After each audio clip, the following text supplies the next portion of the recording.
সুবীর, এবারে দুর্গাপুজোটা আমার খুব কলকাতার একটা বড় বনেদি বাড়িতে কাটাতে ইচ্ছে করছে।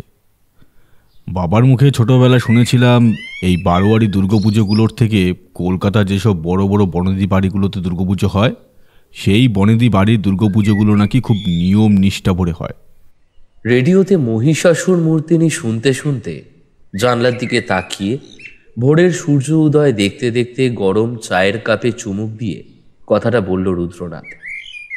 আমি ওর এই কথা শুনে বললাম, চিন্তা করো না রুদ্রনাথ, একদিন না একদিন তোমার বনেদি বাড়ির দুর্গাপুজো দেখার ইচ্ছা নিশ্চয়ই পূরণ হবে। স্বয়ং মা দুর্গা নিজে তোমার কাছে এসে তোমার সেই স্বপ্ন পূরণ করবে। আমার কথা মিলিয়ে নিও। আমার কথা শুনে রুদ্রনাথ মৃদু হাসল, কিন্তু কিছু বলল না।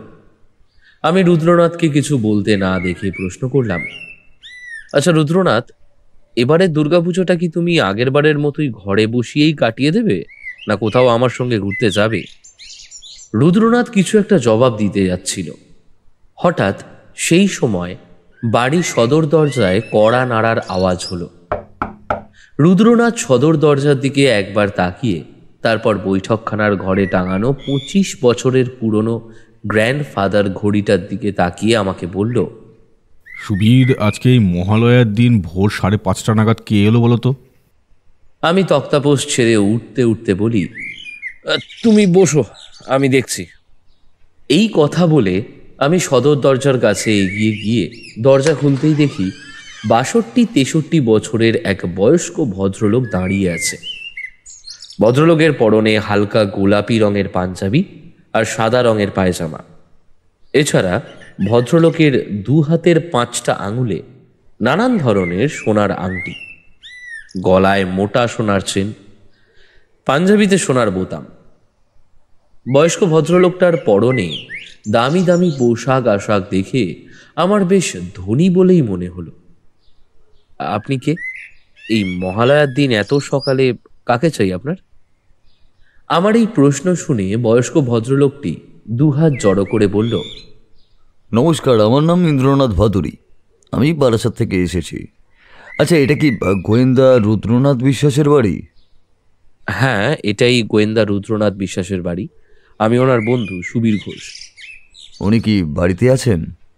হ্যাঁ, আছেন। ওনার সঙ্গে কি একটিবার এখন দেখা করা যাবে? আসলে আমি না খুব বিপদে পড়েই ওনার সঙ্গে দেখা করতে এসেছি। হ্যাঁ, দেখা করা যাবে। আপনি আসুন, আমার সঙ্গে ভেতরে আসুন। এই কথা বলে আমি ইন্দ্রনাথ বাবুকে নিয়ে বৈঠকখানার ঘরে যেই ঢুকতে যাব, অমনি রুদ্রনাথ ঘর থেকে বেরিয়ে আস্তে আস্তে বলল, সুবীর, এই ভোরবেলায় আবার কে এলো? এই যে আমার পাশে যেই ভদ্রলোক দাঁড়িয়ে আছেন, উনি কি একটা বিপদে পড়ে তোমার সঙ্গে দেখা করতে এসছেন। ওনার নাম ইন্দ্রনাথ ভাদুরী, বারাসাত থেকে এসছেন। আসুন আসুন, ভেতরে আসুন। এরপর রুদ্রনাথ, আমি ও ইন্দ্রনাথ বাবু বৈঠকখানার ঘরে গিয়ে বসলাম। রুদ্রনাথ ইন্দ্রনাথ বাবুর দিকে তাকিয়ে মৃদু হেসে নমস্কার করে বলল, নমস্কার, আমার নাম রুদ্রনাথ বিশ্বাস। বলুন, আমি আপনাকে কি করে সাহায্য করতে পারি? নমস্কার রুদ্রনাথ বাবু, আমার নাম ইন্দ্রনাথ ভাদুরী, আমি থাকি বারাসাতে বামুনগাছিতে। আজ আপনার কাছে আমি ভোরবেলায় যে সাহায্যের জন্য এসেছি সেটা খুবই গুরুতর। আমি জানি শুধু আপনিই আমাকে এই গুরুতর বিপদের হাত থেকে বাঁচাতে পারবেন। বিপদটা কি খুলে বলুন। হ্যাঁ, বলছি। আপনি বারাসাতের বামুনগাছির ভাদুরী জমিদার বাড়ির নাম কি কোনোদিনও শুনেছেন? হ্যাঁ, শুনেছি। প্রত্যেক বছর দুর্গাপূজায় খবরের কাগজে তো সেই বাড়ির 30 বছরের পুরনো সোনার নবরত্ন দুর্গা মূর্তি আর সেই মূর্তির পুজোর সম্পর্কে অনেক খবর বেরোয়। বেশ কয়েকবার আমি খবরের কাগজে সেই নবরত্ন দুর্গা মূর্তির সম্পর্কে পড়েছি, কিন্তু সামনাসামনি চোখে দেখা কোনো দিন সৌভাগ্য আমার হয়নি।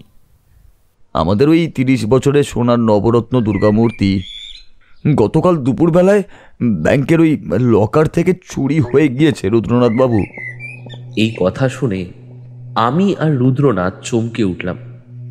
রুদ্রনাথ কিছু বলবার আগে আমি বলে উঠলাম, কিভাবে ইন্দ্রনাথ বাবু? আমাদের বংশে 30 বছরের পুরনো যে সোনার নবরত্নের দুর্গা মূর্তিটি পুজো হয়ে আসছে এতদিন ধরে, ওই মূর্তিটা আমরা বাড়িতে রাখি না। সারা বছর ওই মূর্তিটা ব্যাংকের লকারেই থাকে। শুধুমাত্র পুজোর সময় ওই মূর্তি ব্যাংক থেকে বের করে এনে পুজো হয়, এবং পুজো হয়ে গেলেই আবার আমি নিজে গিয়ে ব্যাংকের লকারে সযত্নে রেখে আসি। কিন্তু গতকাল দুপুরবেলায় ব্যাংকের লকার থেকে ওই দুর্গা মূর্তি আনতে গিয়ে ওই মূর্তি পাইনি। ব্যাংকের লকার থেকে আমাদের বংশের ওই সোনার দুর্গা মূর্তি কে যেন চুরি করে নিয়েছে। কিন্তু ব্যাংক তো সেফটি জায়গা, ওইখানে তো দিন রাত সিকিউরিটি গার্ড পাহারা দিচ্ছে। তাহলে ওদের চোখ এড়িয়ে কে ওই দুর্গা মূর্তিটা চুরি করলো? রুদ্রনাথ বাবু, আপনি দয়া করে পুজোর আগে আমার ওই মূর্তিটা খুঁজে দিন, না হলে যে আমি আমার পরিবারের লোকেদের কাছে আর সমাজের লোকেদের কাছে মুখ দেখাতে পারবো না। ওই দুর্গা মূর্তি যে আমাদের বংশের ঐতিহ্য। দুর্গা পুজোর সময় কত দূর দূরান্ত থেকে আমাদের বাড়িতে ওই সোনার দুর্গা মূর্তি পুজো দেখতে আসে। আপনি দয়া করে পুজোর আগে খুঁজে দিন ওই মূর্তিটা, না হলে যে আমি খুব খুব বড় বিপদে পড়ব। এই কথা বলে ইন্দ্রনাথ বাবু রুদ্রনাথের হাত ধরে ফুঁপিয়ে ফুঁপিয়ে কাঁদতে লাগলো। ইন্দ্রনাথ বাবু, আপনি দয়া করে কাঁদবেন না। আমি দেখছি দুর্গাপুজোর আগে আপনার বংশের সোনার দুর্গামূর্তি উদ্ধার করতে পারি কিনা। আচ্ছা, তার আগে আপনি আমার কয়েকটা প্রশ্নের জবাব দিন তো। হ্যাঁ হ্যাঁ, বলুন না, কি প্রশ্ন? আপনি যে ব্যাংকের লকারের দুর্গামূর্তিটি রাখতেন, সেই ব্যাংকের লকারের চাবি কার কাছে থাকে? ওই লকারের দুটো চাবি, একটা আসল আর একটা ডুপ্লিকেট। আমার কাছে যে চাবিটা আছে ওটা ডুপ্লিকেট, আর আসল চাবিটা আমারই বন্ধু অবিনাশের ছেলে প্রীতমের কাছে থাকে। ওই ব্যাংকে চাকরি করে আর ওই ব্যাংকের সবগুলো লকার দেখাশুনো করে। আপনার বন্ধুর ছেলে প্রীতম ওই ব্যাংকে কতদিন হলো চাকরি করছেন? প্রীতম এই 5 বছর হলো ব্যাংকে চাকরি করছে। আপনার সঙ্গে অবনীশ বাবু আর তার ছেলে প্রীতমের সম্পর্কটা কতদিন ধরে? অবিনাশের সঙ্গে আমার কলেজ লাইফ থেকেই বন্ধুত্ব। তারপর ওর আর আমার বিয়ে হয়। ওর বিয়ের 1.5 বছরের মধ্যেই ওর ছেলে প্রীতম হয়। ওই ধরুন ওদের দুজনের সঙ্গেই আমার সম্পর্কটা ওই 27 বছরের হবে। আর আপনার বন্ধু অবনীশ বাবুর বাড়িতে কে কে আছেন? ওদের বাড়িতে এখন ওই 4 জন সদস্য, কারণ 2 বছর হলো প্রীতম বিয়ে করেছে। ওর বউয়ের নাম শিবানী। আচ্ছা, আপনি কত বছর হলো ব্যাংকের লকারে দুর্গা মূর্তিটা রাখছেন? 10 বছর হলো আমি ব্যাংকের লকারে দুর্গা মূর্তিটা রাখছি। আর তার আগে আমার ঘরের সিন্ধুকেই ওই দুর্গা মূর্তি থাকতো। সিন্ধুকের চাবি সবসময় কি আপনার কাছেই থাকে? সিন্ধুকের চাবি সবসময় আমার কাছেই থাকতো। কালকে কার সঙ্গে আপনি দুর্গা মূর্তিটা ব্যাংকে আনতে গিয়েছিলেন? আমি গতকাল আমার ছোট ছেলে অভিষেকের সঙ্গে ব্যাংকে গিয়েছিলাম। কটার সময় গিয়েছিলেন? ওই ধরুন না, ওই দুপুর 12:30 থেকে ওই 1টা নাগাদের মধ্যেই। আচ্ছা, এবার আপনি আমাকে একটা কথা বলুন তো। আপনার বাড়ির সিন্ধুকে দুর্গা মূর্তিটা যখন রাখতেন, তখন হঠাৎ করে ব্যাংকের লকারে রাখা শুরু করলেন কেন? ইন্দ্রনাথ বাবু একটু ইতস্তত বোধ করে বললেন, আপনি ঠিকই ধরেছেন রুদ্রনাথ বাবু, আমার দুর্গা মূর্তিটাকে ব্যাংকের লকারে রাখার একটা কারণ আছে। কি কারণ বলুন? আজ থেকে 10 বছর আগে আমার দাদার মেয়ে রিনা ওরই কলেজের একটা ছেলের সাথে পালিয়ে গিয়ে বিয়ে করে। ছেলেটার নাম ছিল দেবদত্ত। রিনা দেবদত্তকে বিয়ে করার পর দাদা জানতে পারে ছেলেটি কোনোই কাজকর্ম করে না। ছেলেটি একেবারেই মধ্যবিত্ত পরিবারের ছেলে ছিল। রিনার শ্বশুর বাড়িতে থাকতে বেশ কষ্টই হচ্ছে দেখে দাদার বৌদি মিলে রিনাকে নিয়ে আসে, সঙ্গে ওর বর দেবদত্তকেও। আমাদের বারাসাতের কাজীপাড়ায় একটা টিনের কারখানা আছে। সেই কারখানায় টিনের নানান ধরনের জিনিসপত্র তৈরি হয়। দেবদত্ত কোনো কাজ করে না দেখে আমি আর দাদা মিলে ওই কারখানাটার ভালো মন্দ দেখার দায়িত্ব দেবদত্তকে দিই। কিন্তু ও যে আমাদের সঙ্গে বিশ্বাসঘাতকতা আর চুরির মতো জঘন্যতম কাজ করবে, আমি আর দাদা সেটা কোনোদিনও ভাবতে পারিনি। রিনার সঙ্গেও দেবদত্তর বিয়ের 2 বছরের মাথায় আমাদের কাছে হঠাৎ করেই খবর আসে টিনের কারখানার প্রভিডেন্ট ফান্ড থেকে 2 লক্ষ টাকা কে যেন চুরি করে নিয়েছে। খবরটা জানার পর আমরা পুলিশে খবর দিই। পুলিশ তার নিয়ম মতো তদন্ত শুরু করে। তদন্ত চলাকালীন আমাদের বাড়িতে একদিন রাতে আরও একটা দুর্ঘটনা ঘটে যায়। আমাদের বাড়িতে কে যেন ঢুকে ঘুমের ওষুধের স্প্রে করে সিন্ধুকের দরজা ভেঙে ওই সোনার দুর্গা মূর্তিটি চুরি করে নিয়ে যায়। পরদিন সকালে আবার আমি পুলিশে খবর দিই। পুলিশ এবার জোরদার তদন্ত শুরু করে। তদন্তের 5 দিনের মাথায় জানতে পারি রিনার বর দেবদত্ত আমাদের টিনের কারখানার থেকে 2 লক্ষ টাকা চুরি করেছে। সেই সঙ্গেই ওই আমাদের বাড়ির সোনা দুর্গা মূর্তিটাও চুরি করেছে। কারণ জানতে পারলাম দেবদত্ত রোজ রোজ জুয়া খেলতো, নানান ধরনের রেসের মাঠেও যেত, নানা জায়গায় গিয়ে গিয়ে টাকা ধার দেনাও করেছে। এরপর পুলিশ ওকে জেলে নিয়ে যায়। তারপর কোর্টে 1 বছর মামলা চলার পর ওর 7 বছরের জেল হয়। বাড়িতে এরকম দুর্ঘটনা ঘটার পর থেকেই আমি আর বাড়িতে দুর্গা মূর্তিটা রাখি না। তারপরে থেকে ওই ব্যাংকের লকারেই রাখা শুরু করি। দেবদত্ত জেলে চলে যাওয়ার পর আপনার দাদার মেয়ে রিনার কি হলো? দেবদত্ত জেলে চলে যাওয়ার পরই রিনা খুবই ভেঙে পড়েছিল, কিন্তু ও এইসব খুব তাড়াতাড়ি কাটিয়ে উঠতেই দাদা ভালো ঘর দেখে আর পরিবার দেখে রিনার আবার বিয়ে দেয়। ও এখন স্বামী সন্তান নিয়ে বেশ ভালোই আছে। আচ্ছা, 9 বছর তো কেটে গেছে। দেবদত্ত তো জেলে থাকার মেয়াদ আজ থেকে 2 বছর আগে শেষ হয়ে গেছে। ও এখন কোথায় আছে কিছু জানেন? না, সে ব্যাপারে আর কিছুই জানি না। রুদ্রনাথ বেশ কিছুক্ষণ ধরে কি যেন একটা ভাবল।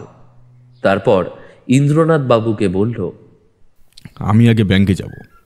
ওইখানে গিয়ে ব্যাংকের ম্যানেজার আর যারা যারা ওই ব্যাংকে কাজ করে তাদের সঙ্গে আমি কিছু কথা বলে দেখব, বিশেষ করে আপনার বন্ধুর ছেলে প্রীতমের সঙ্গে। তারপর আমি আপনার বাড়িতে যাব। আপনার বাড়ির সবার সঙ্গে আমাকে একটু কথা বলতে হবে। আচ্ছা বেশ, ঠিক আছে রুদ্রনাথ বাবু। সুবীর, তুমি তাড়াতাড়ি তৈরি হয়ে নাও, আমাদের এক্ষুনি বেরোতে হবে। এরপর আমি রুদ্রনাথের কথা অনুযায়ী তাড়াতাড়ি তৈরি হয়ে নিলাম। ইন্দ্রনাথ বাবু গাড়ি নিয়ে এসেছিলেন। আমরা ওনার গাড়ি করে ব্যাংকের উদ্দেশ্যে রওনা দিই।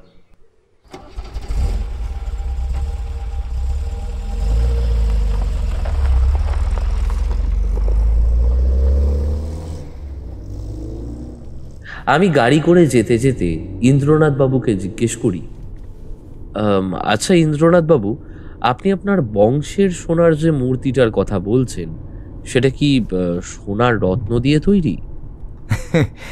এটা আপনি ভালো প্রশ্ন করেছেন সুবীর বাবু। এই প্রশ্ন অনেকেই করে আমাদের বাড়িতেই দুর্গাপুজো দেখতে এসে, আর আমি তাদের প্রশ্নের জবাব দিতে দিতে আজও ক্লান্ত। ওই সোনার দুর্গা মূর্তিটা 9টা সোনার রত্ন দিয়ে তৈরি।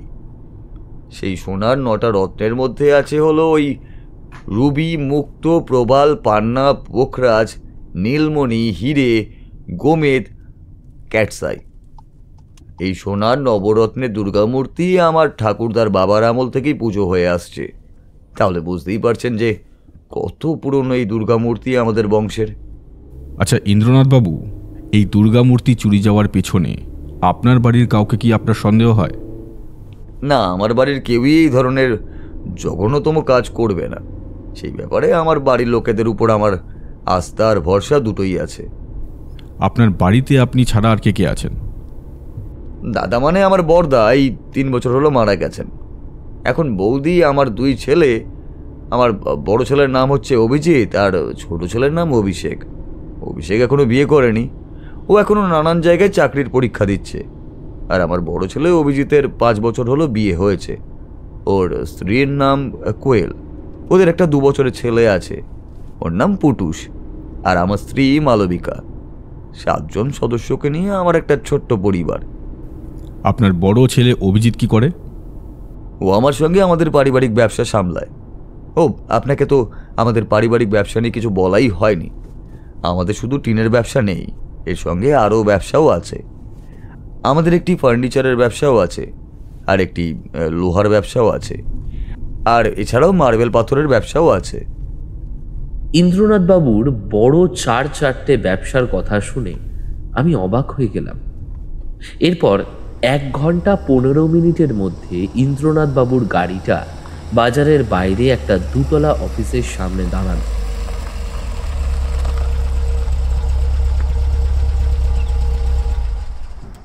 তখন ঘড়িতে 10:30 বাজে। ইন্দ্রনাথ বাবু 2 তলার অফিসটার দিকে তাকিয়ে বলল, আপনারা নেমে আসুন, এই হলো গিয়ে ব্যাংক। আমরা গাড়ি থেকে নেমে ব্যাংকে প্রবেশ করি। ইন্দ্রনাথ বাবুর সঙ্গে সোজা ব্যাংক ম্যানেজার সমরেশ সরকারের অফিস ঘরে যাই। সমরেশ সরকারের সাথে আমাদের আলাপ করিয়ে দিতেই তিনি নমস্কার করে বললেন, রুদ্রনাথ বাবু, আমি খবরের কাগজে আপনার গোয়েন্দাগিরির অনেক কথা পড়েছি। আজ আপনার সঙ্গে সামনাসামনি সাক্ষাৎ হয়ে খুব ভালো লাগছে। কিন্তু আমার অফিসে যে এরকম একটা জঘন্যতম ঘটনা ঘটে যাবে তা আমি কোনোদিনও ভাবতে পারিনি। আপনি আমাকে কি প্রশ্ন করবেন করুন, আমি উত্তর দিতে প্রস্তুত। আচ্ছা সমরেশবাবু, আপনি এই ব্যাংকে কতদিন হলো ম্যানেজারের পদে আছেন? 11 বছর ধরে। আপনার ব্যাংকে প্রীতম বলে যেই ছেলেটি কাজ করে, মানে লকারের দায়িত্ব সামলায়, ওই ছেলেটি কেমন? ও প্রীতম, ও খুব ভালো ছেলে, ব্যাংকের প্রতিটা কাজও খুব মন দিয়েই সামলায়। কতদিন হলো এই ব্যাংকের লকারের দায়িত্ব সে সামলাচ্ছে? লকারের দায়িত্ব এই 1.5 বছর হলো সামলাচ্ছে। আপনার ব্যাংকে যে কটা লকার আছে সেই কটা লকারের সব চাবি কি প্রীতমের কাছেই থাকে? হ্যাঁ হ্যাঁ, ওর কাছেই এই ব্যাংকে সব লকারের চাবি টাবি থাকে। ও খুবই বিশ্বস্ত ছেলে। আচ্ছা, এবারে আমার শেষ প্রশ্ন। গতকাল দুপুরবেলা ইন্দ্রনাথ বাবু আর তার ছোট ছেলে অভিষেককে নিয়ে যখন দুর্গা মূর্তিটা নিতে এসেছিলেন, আপনি কি ওদের সঙ্গে তখন ছিলেন? না, তখন ছিলাম না। সেই সময় আমি একটা মিটিংয়ে ব্যস্ত ছিলাম। ওনাদের সঙ্গে ওই প্রীতমই ছিল। ধন্যবাদ আপনাকে সমরেশবাবু। আচ্ছা, প্রীতমের সাথে কিছু কথা বলতে চাই, তবে সবার সামনে নয়। আমি বরঞ্চ আপনাদের অফিসের ক্যান্টিনে গিয়ে বসছি, আপনি ওকে ওখানেই পাঠিয়ে দিন। আচ্ছা ঠিক আছে রুদ্রনাথবাবু। এরপর আমরা সমরেশবাবুর অফিস ঘর থেকে বেরিয়ে ক্যান্টিনে গিয়ে বসলাম। 5-10 মিনিট পর 30-31 বছরের ছেলে আমাদের কাছে এসে দাঁড়াল। বুঝলাম ইনি হলেন প্রীতম। রুদ্রনাথবাবু, এই হলো আমার বন্ধু অবিনাশের ছেলে প্রীতম। নমস্কার, আমি প্রীতম মাইতি। বলুন, কি প্রশ্ন আছে আপনার? প্রীতমের আবভাব আর চালচলন দেখে আমার খুব একটা ভালো লাগলো না, কেমন যেন ভাবভঙ্গি। প্রীতমবাবু, আপনার এত তাড়া কিসের? কিছু কি হয়েছে? না, কিছু হয়নি। আসলে অনেকগুলো ইম্পর্টেন্ট কাজ ফেলে এসেছি, তো সেগুলো আজকের মধ্যেই শেষ করতে হবে, না হলে ম্যানেজার তাড়া দিচ্ছে। হোপ ইউ আন্ডারস্ট্যান্ড, আমার একটু তাড়া আছে আজকে। আচ্ছা প্রীতমবাবু, আপনি এই ব্যাংকে কতদিন হলো কাজ করছেন? আমি এই ব্যাংকে আছি 5 বছর হলো। আপনার কাজটা কি? এই ব্যাংকে আমার চাকরি পাওয়ার পর আমি প্রথমে সাধারণ কাজই করতাম। এই ধরুন, যারা মাসে মাসে ব্যাংকে টাকা দেয় তাদের টাকার হিসেব রাখা, বয়স্ক যারা আছেন তারা ওই মাসে মাসে যে পেনশনের টাকাটা পায় তাদেরকে দেওয়া। এছাড়া ব্যাংকে যেসব সাধারণ কাজকর্ম হয় সেই সব সাধারণ কাজকর্মই আমি করতাম। হ্যাঁ, এই 1.5 বছর হলো আমি সমরেশবাবুর ব্যাংকের সবকটা লকারের চাবির দায়িত্বও নিয়েছি। আচ্ছা প্রীতমবাবু, ব্যাংকের সব কটা লকারের চাবি কি আপনি দায়িত্ব নিয়ে সামলান, নাকি আপনার সঙ্গে আরও অন্য কেউ আছে? আগে না, আমি একাই সামলাই সবকটা লকার। আপনারা যারা এই অফিসে কাজ করেন, কখন অফিসে আসেন আর কখন অফিসের কাজ শেষ করে বেরোন? আমরা সকাল 10টায় ঢুকি, আর কাজের ছুটি হতে হতে বিকাল 5:30 কি 6টা বেজে যায়। যেদিন এই ব্যাংকের লকার থেকে সোনার দুর্গা মূর্তিটা চুরি যায়, তার আগের দিন আপনি কখন অফিস থেকে বেরিয়েছেন, আর পরদিন কখন অফিসে ঢুকেছেন? যেদিন মূর্তি চুরি যায় তার আগের দিন আমি ওই বিকেল 5:30 নাগাদ অফিস থেকে বের হয়েছিলাম, আর কালকে যথারীতি সকাল 10টার মধ্যে অফিসে ঢুকি। ধন্যবাদ প্রীতমবাবু, এবার আপনি আসতে পারেন।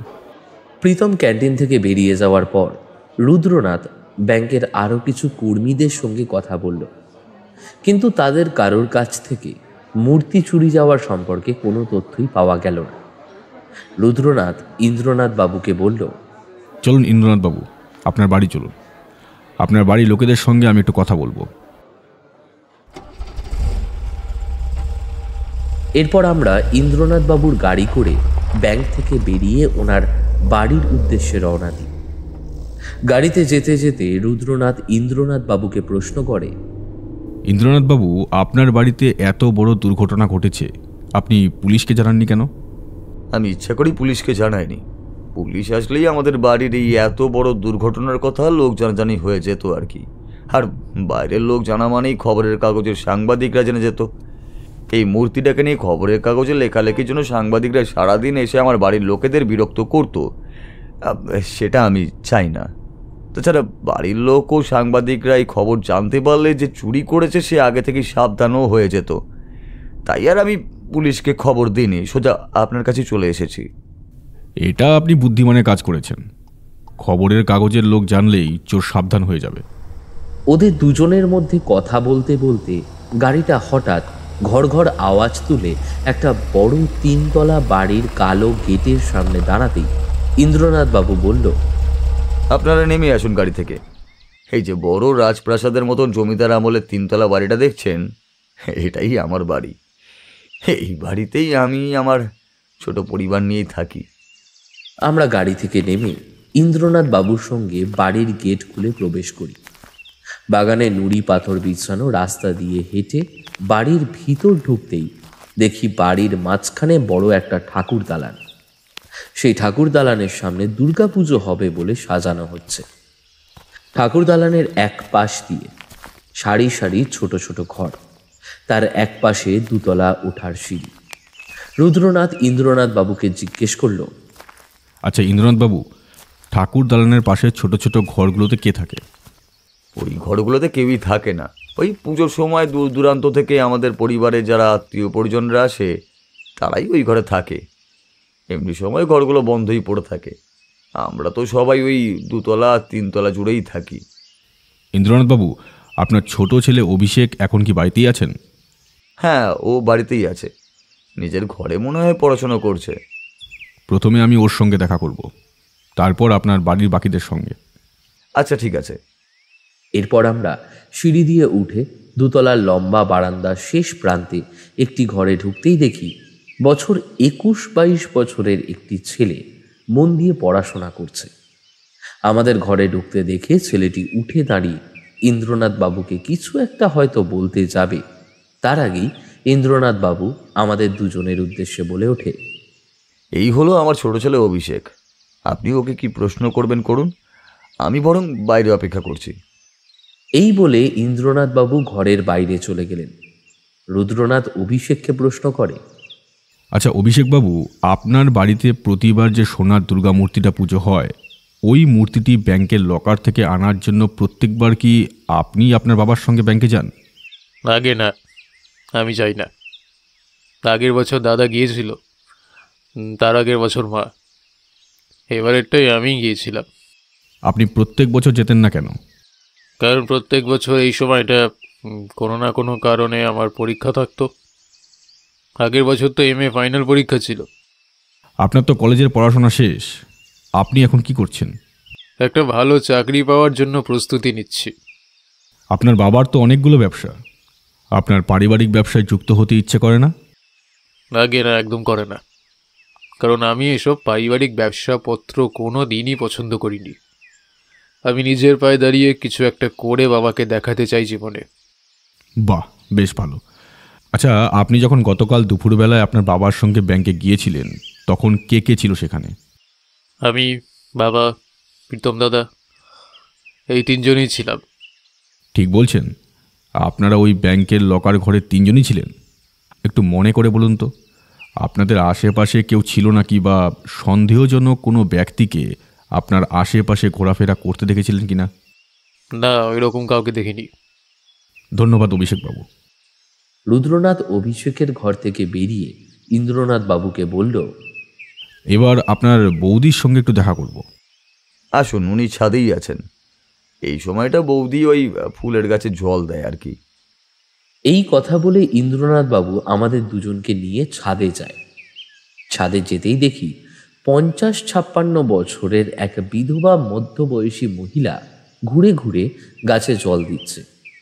ইন্দ্রনাথ বাবু এগিয়ে গিয়ে রুদ্রনাথের দিকে দেখিয়ে বলে, বৌদি, উনি হলেন গোয়েন্দা রুদ্রনাথ বিশ্বাস। আমি গতকাল রাতে ওনারই কথা বলেছিলাম। উনি তোমার সঙ্গে কিছু কথা বলতে চায়। হ্যাঁ হ্যাঁ, অবশ্যই বলবো ঠাকুরপো। ইন্দ্রনাথ বাবু ছাদ থেকে চলে গেলেন। রুদ্রনাথ ইন্দ্রনাথ বাবুর বৌদি মানে সুচরিতা দেবীকে প্রশ্ন করে, আচ্ছা, আপনার মেয়ে রীনা দেবদত্ত বলে যে ছেলেটিকে বিয়ে করেছিল, ওর বাড়ি কোথায়? এই প্রশ্ন শুনে সুচরিতা দেবী খানিকটা বিরক্তি ভরা মুখেই জবাব দেয়, আপনি হঠাৎ এই প্রশ্ন করছেন কেন? ওর খবর আপনার জেনে লাভ কি? তদন্তের স্বার্থেই করছি। ওই দেবদত্তর বাড়ি বসিরহাটের হরিশপুর গ্রামে। ওর বাড়িতে কে কে থাকতো এই সম্পর্কে কিছু জানেন? আমি তো শুনেছিলাম ওর মা আর ওই থাকে। ওদের সঙ্গে আর কেউ থাকে কিনা আমি ঠিক জানি না। আচ্ছা, যেদিন ব্যাংকের লকার থেকে দুর্গা মূর্তিটি চুরি হয় আপনি সেই দিন কোথায় ছিলেন? বাড়িতেই ছিলাম, কোথায় আর যাব। আপনি কি আমাকে সন্দেহ করছেন নাকি? তদন্তের জন্য তো আমাকে সবাইকেই সন্দেহ করতেই হয়। আচ্ছা, দেবদত্তর কোনো ছবি কি আপনার কাছে আছে? হ্যাঁ আছে, আসুন আমার সঙ্গে। সুচরিতা দেবী আমাদের সিঁড়ি থেকে নেমে দোতলায় নিজের ঘরে নিয়ে যায়। তারপর আলমারি খুলে একটা আকাশি রঙের অ্যালবাম বের করে এনে সেটা উল্টে পাল্টে তার ভেতর থেকে একটা ছবি বের করে রুদ্রনাথের হাতে দিয়ে বলে, এই হলো গিয়ে আমার মেয়ে রিনার বিয়ের প্রথম ছবি। আমার মেয়ে রিনার পাশে যে ছেলেটিকে দেখছেন ওই হলো দেবদত্ত। ওর পুরো নাম দেবদত্ত মণ্ডল। সুচরিতা দেবী রুদ্রনাথের হাতে ছবিটা দিতেই আমি ছবির দিকে তাকিয়ে দেখি একটা ফর্সা গোলগাল বিবাহিতা মেয়ের পাশে রোগা ছিমছাম চেহারা, শ্যামবর্ণ দেখতে একটি কম বয়সী চশমা পরা ছেলে হাসি মুখে বসে আছে। কিন্তু সেই হাসিটার মধ্যে কেমন একটা শয়তানি শয়তানি ভাব লুকিয়ে আছে। রুদ্রনাথ কিছুক্ষণ ছবিটার দিকে তাকিয়ে বলল, এই ছবিটা তদন্তের জন্য আমার কাছে রাখতে পারি? হ্যাঁ পারেন। বেশ, ধন্যবাদ। এরপর আমরা সুচরিতা দেবীর ঘর থেকে বেরিয়ে ইন্দ্রনাথ বাবুর সঙ্গে দেখা করি। রুদ্রনাথ ইন্দ্রনাথ বাবুকে বলল, এবার আমি আপনার বড় ছেলে অভিজিৎ আর তার স্ত্রীর সঙ্গে দেখা করতে চাই। অভিজিৎ তো আমার কাজের ঘরে বসে ব্যবসার কিছু কাজ করছে, আর বৌমাও বাড়ি নেই, ও বাপের বাড়িতে গেছে ছেলেকে নিয়ে। ওর বাবা খুবই অসুস্থ, ফিরবে ধরুন ওই পঞ্চমের দিন। আমি তাহলে আগে অভিজিৎ বাবুর সঙ্গে দেখা করব, তারপর আপনার স্ত্রী মালবিকা দেবীর সঙ্গে। আচ্ছা, তাহলে আমার সঙ্গে অফিস ঘরে চলুন। আমার অফিস ঘরটা হলো ওই নিচতলার একদম পিছন দিকে। ইন্দ্রনাথ বাবু আমাদের নিচে অফিস ঘরে নিয়ে গেলেন। অভিজিৎ বাবুর সাথে আমাদের পরিচয় করিয়ে দিতেই তিনি বললেন, বাবা আমাকে গতকাল রাতে আপনার কথা বলেছেন। কি প্রশ্ন করবেন করুন, আমি আপনাকে সব রকম সাহায্য করতে প্রস্তুত। গতকাল দুপুরবেলায় ব্যাংকের লকার থেকে যখন দুর্গা মূর্তিটি চুরি যায় তখন আপনি কোথায় ছিলেন? আমি গতকাল সকাল থেকে গোবরডাঙ্গায় ছিলাম। ওইখানে আমাদের মার্বেল পাথরের কারখানা আছে তো, সেখানেই কিছু কাজ ছিল। আপনি কতদিন হলো সোনার দুর্গা মূর্তিটিকে পুজো হতে দেখছেন আপনার বাড়িতে? সেই ছোটবেলা থেকে, যেদিন থেকে আমার জ্ঞান হয়েছে। আপনার বাবার তো এতগুলো ব্যবসা, তা আপনি কোন কোন ব্যবসাগুলো সামলান? মার্বেল পাথর আর কাঠের ব্যবসা আমি পুরোটাই সামলাই, আর বাবা টিনের ও লোহার ব্যবসাটা সামলায়। এই মূর্তি চুরি যাওয়ায় আপনি আপনার বাড়িতে কাউকে সন্দেহ করছেন? হ্যাঁ করছি, আমার দিদি রিনাকে। কেন জানতে পারি? আজ থেকে 3 মাস আগে রিনা আসে আমার বাবার কাছে সম্পত্তির ভাগ চাইতে। কিছু ঝামেলাও হয়, সম্পত্তি ভাগাভাগি নিয়ে দিদির সঙ্গে বাবার বেশ কথা কাটাকাটি হয়। শেষ পর্যন্ত এই বাড়ি অর্ধেক অংশ বাবা দিদির নামে লিখে দিতে রাজি হয়। কিন্তু আমি পরে খোঁজখবর নিয়ে জানতে পারি জামাইবাবুর অফিসে টাকা পয়সা নিয়ে কী একটা সমস্যা চলছে, তার জন্য নাকি অনেক টাকার দরকার। এবার জামাইবাবুর অফিসে টাকার জন্য দিদি মূর্তিটা চুরি করতে পারে কি না সেটা জানি না, তবে আমি ওকে সন্দেহ করছি এই চুরিটার জন্য। আচ্ছা, এই মূর্তিটা চুরি হওয়ার খবর রিনা কি পেয়েছে? হ্যাঁ খবর পেয়েছে, কিন্তু ও আসেনি। ধন্যবাদ অভিজিৎ বাবু। এরপর আমরা ইন্দ্রনাথ বাবুর অফিস ঘর থেকে বেরিয়ে ইন্দ্রনাথ বাবুর স্ত্রী মালবিকা দেবীর সঙ্গে দেখা করলাম। উনি ওই সময় রান্নাঘরে রান্না নিয়ে ব্যস্ত ছিলেন। আচ্ছা মালবিকা দেবী, আপনার বাড়িতে যে সোনার দুর্গা মূর্তিটি পুজো হয় ওই মূর্তি আপনি কতদিন হলো দেখছেন? যেদিন থেকে এই বাড়িতে বিয়ে হয়ে এসেছি সেই দিন থেকেই দেখছি। আচ্ছা, গতকাল আপনার স্বামী যখন ব্যাংকে মূর্তিটা আনতে গিয়েছিলেন আপনি সেই সময় তখন কোথায় ছিলেন?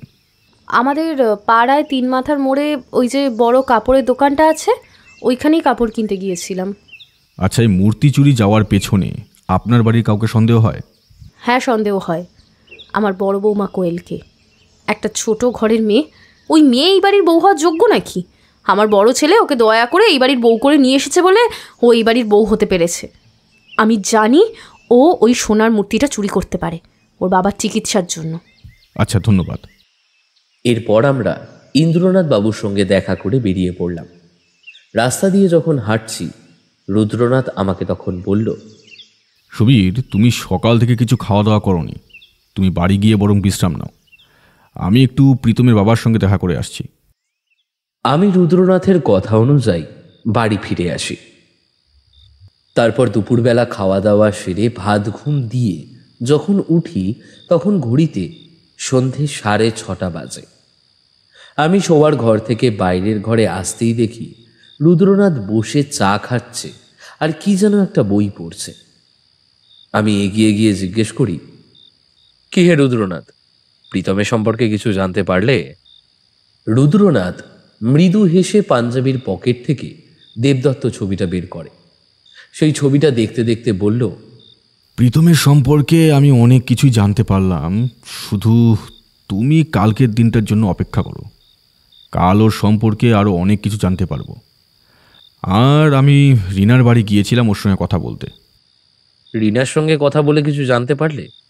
ও কেন ইন্দ্রনাথ বাবুর কাছে হৃদয়পুরের বাগান বাড়িটার ভাগ চাইছে, বা সেরকম কিছু? কারণ ওর স্বামী দেবদত্ত বাবু ব্যাংকের লোন নিয়ে কলকাতার বেলঘড়িয়ায় জমি কিনে বড় বাড়ি করেছে। সেই ব্যাংকের লোন পরিশোধ করার জন্য রিনা ইন্দ্রনাথ বাবুর থেকে হৃদয়পুরে বাগান বাড়িটা নিজের নামে লিখিয়ে নিয়ে ওই বাড়ি বিক্রি করে ব্যাংকের লোন পরিশোধ করবে। ইন্দ্রনাথ বাবু রিনার নামে বাগান বাড়িটা করে দেবে বলে এর জন্য আইনি কাজকর্ম শুরু করে দিয়েছে। কিন্তু আমি নিশ্চিত রিনা দুর্গামূর্তি চুরি করেনি। তাহলে কে চুরি করেছে? এমন সময় টেলিফোনটা ঝনঝন আওয়াজ তুলে বেজে উঠল। রুদ্রনাথ উঠে গিয়ে ফোনটা তোলে। রুদ্রনাথ ফোনের রিসিভারটা কানে দিয়ে কিছুক্ষণ চুপ করে কি যেন শুনল। তারপর হঠাৎ উত্তেজিতভাবে বলে উঠল, হোয়াট? এ আপনি কি বলছেন?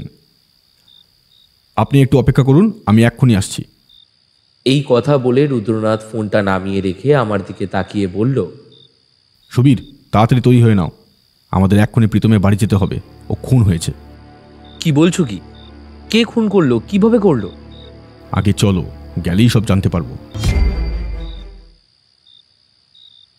এরপর আমি আর রুদ্রনাথ বেশি দেরি না করে তাড়াতাড়ি তৈরি হয়ে নিয়ে প্রীতমের বাড়ির উদ্দেশ্যে রওনা দিলাম।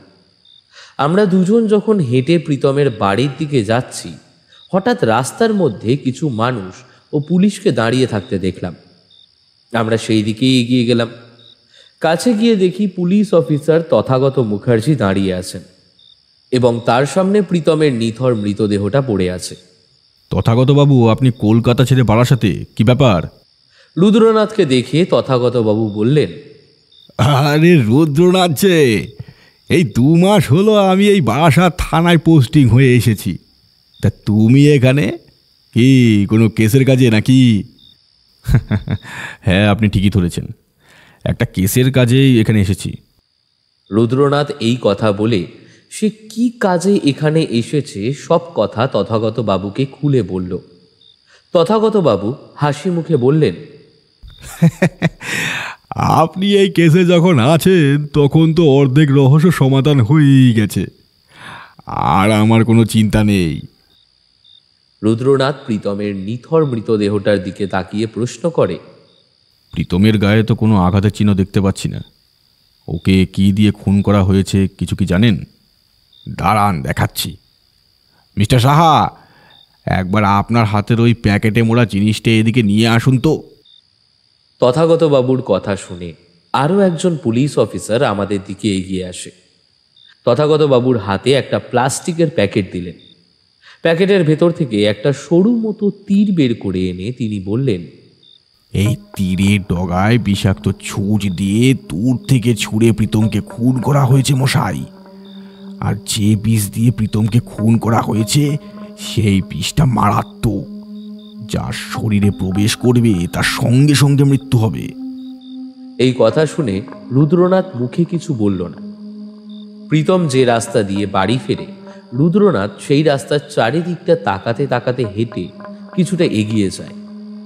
রুদ্রনাথ রাস্তা দিয়ে কিছুটা হেঁটে যাওয়ার পর হঠাৎ সে একটা কালো আধারি জায়গায় থমকে দাঁড়িয়ে পড়ে। তারপর একটা ল্যাম্প পোস্টের নিচের থেকে কি একটা জিনিস হাতে তুলে নেয়। আমি দেখলাম ওটা একটা ছেলেদের চশমা।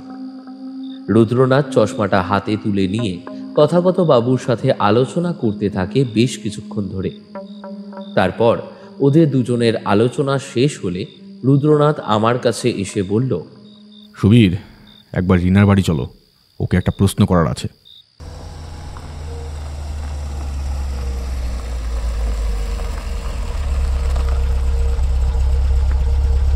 এরপর আমরা দুজন ট্যাক্সি করে দত্তপুকুরের রিনার শ্বশুর বাড়ির দিকে রওনা দিই। রাত 9:30 নাগাদ রিনার বাড়ির সামনে আমাদের ট্যাক্সিটা দাঁড়ালো। সুবীর, তুমি 5 মিনিট গাড়িতে অপেক্ষা করো, আমি রিনা দেবীকে একটা প্রশ্ন করে আসছি। রুদ্রনাথ গাড়ি থেকে নেমে রিনার বাড়িতে ঢুকে যায়। তারপর 5-10 মিনিট বাদে আবার বাড়ি থেকে বেরিয়ে গাড়িতে এসে বসে। গাড়িতে বসতেই আমি ওকে জিজ্ঞেস করি, রিনা দেবীর কাছ থেকে কিছু জানতে পারলে? গতকাল সকাল 9টা নাগাদ ইন্দ্রনাথ বাবুর বাড়ি গিয়ে সব জানতে পারবে। আমি এখন তোমাকে কিছুই বলতে পারবো না, বুঝলে? আমার খানিকটা অভিমান হলো ঠিকই, কিন্তু মুখে কিছু বললাম না, চুপ করে থাকলাম। পরের দিন সকাল 9টা নাগাদ কি ঘটনা ঘটবে তার অপেক্ষার প্রহর গুনতে লাগলাম।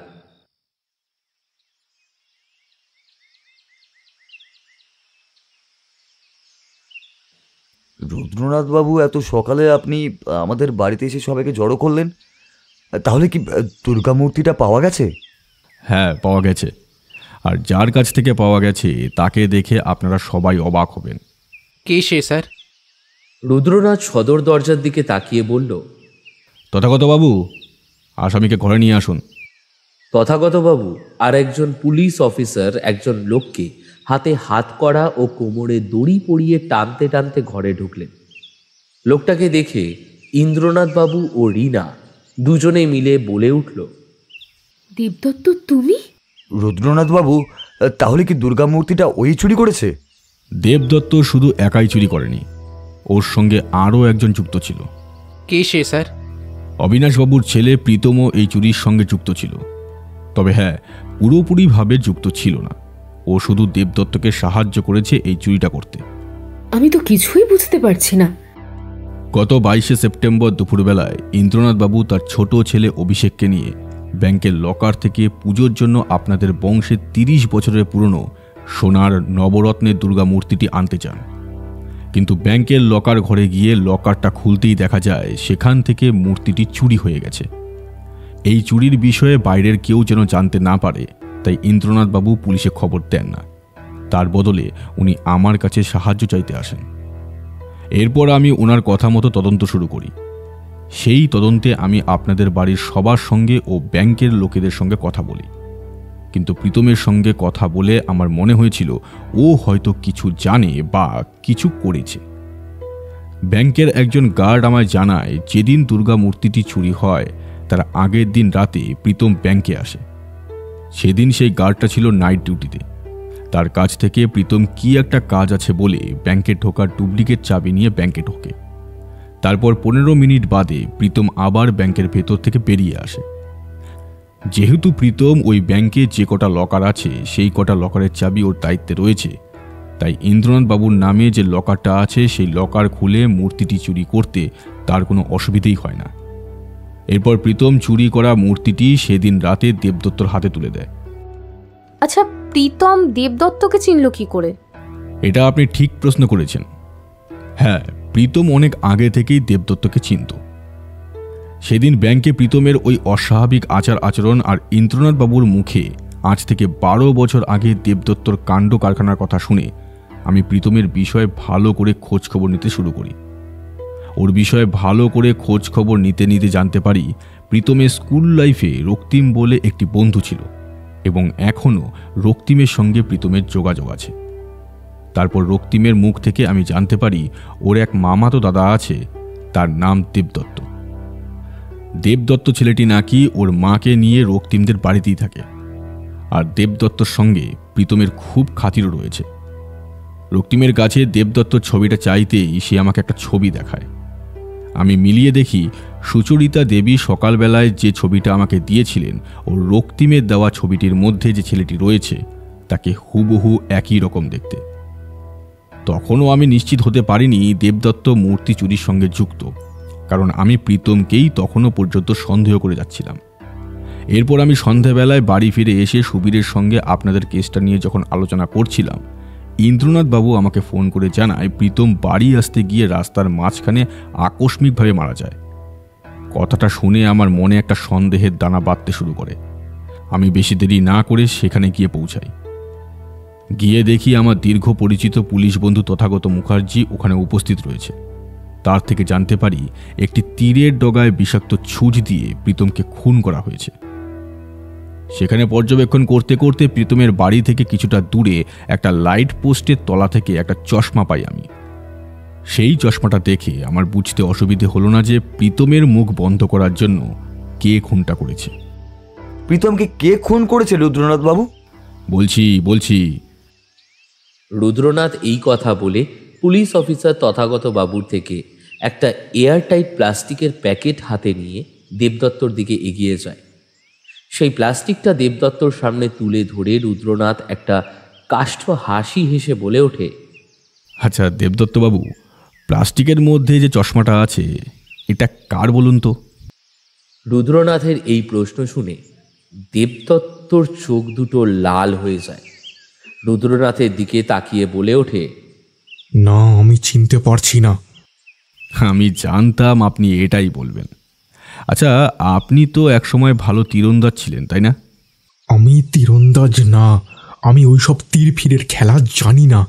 আপনি আমাকে ফাঁসানোর জন্য ভুলভাল কথা বলছেন। ও তাই বুঝি। তাহলে শুনুন, সেই ঘটনাস্থল থেকে একটু দূরে চশমাটা পেয়ে আমি আর সুবীর সঙ্গে সঙ্গে রীনা দেবীর বাড়ি যাই।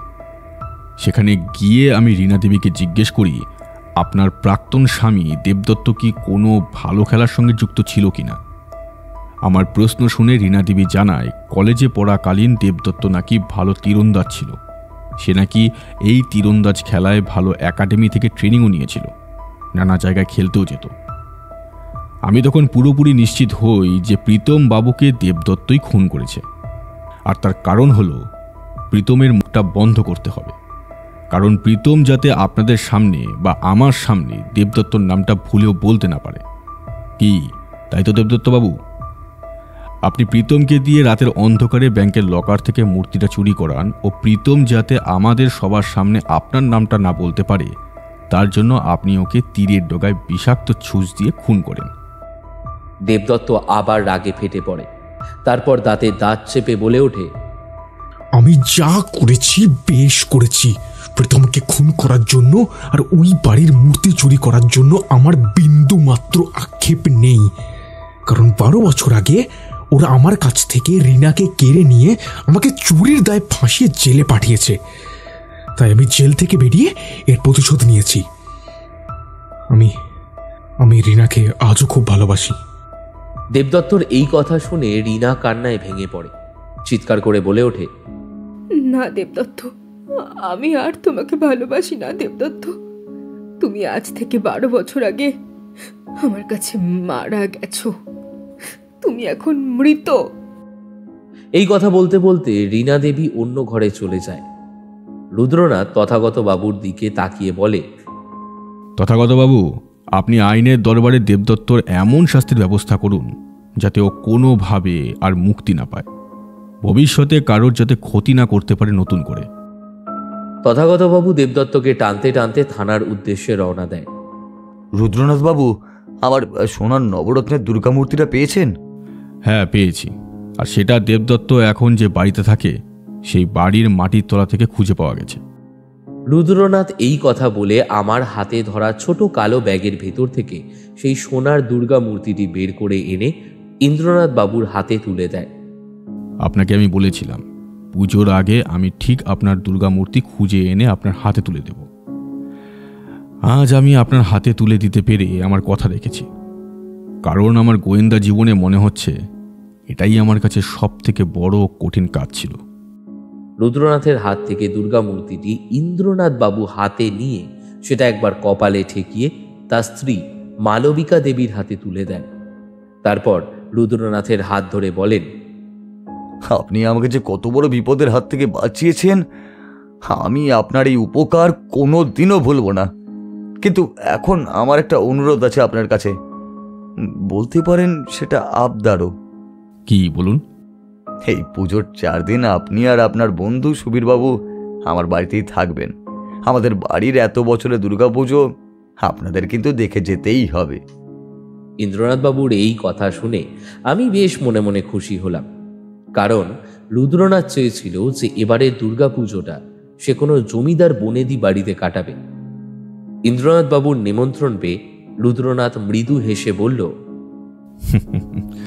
অবশ্যই আমি দুর্গাপুজোর 4 দিন আপনাদের বাড়িতেই থাকবো। আমি আপনাকে কথা দিচ্ছি।